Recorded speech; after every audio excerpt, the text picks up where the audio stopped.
embody those meanings. We need to stop supporting clothes.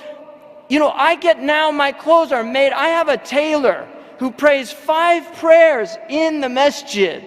And I go and he makes me my clothes in one day.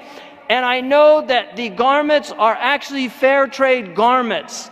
I don't want to support this system anymore, and I don't think you should want to, or you should. We need to have an exit strategy, and we can do that. There are morally committed Americans that are not Muslims that are living purer lives in terms of what they practice than most of the Muslims that I know. I know people that don't carry credit cards in their wallets because they don't believe in them.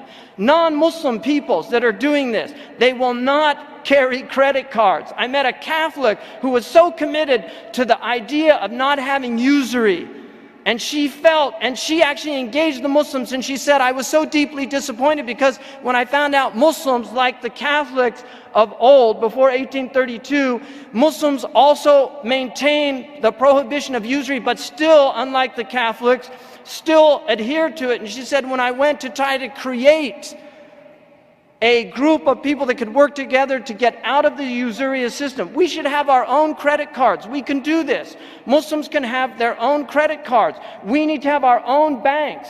Banks are not easy. They're not hard to start. It's very easy to start. It's so easy to start that instead of the bank robbers, they used to rob the banks. They realized we can just start our banks. Why rob them and risk going to jail? Let's just open up our own banks and then we can rob all the people, right? This is what they did. So they actually got on the boards of the banks, right? Really, this is what's happened. So this is absolutely imperative that we really think about this. I would recommend going to moveyourmoney.org about moving out of the major banks into the smaller credit unions, local banks as a first step, because all of these major banks, they own all of the pawn shops, they own all of the usurious check cashing schemes in the poorest neighborhoods. It's the same companies.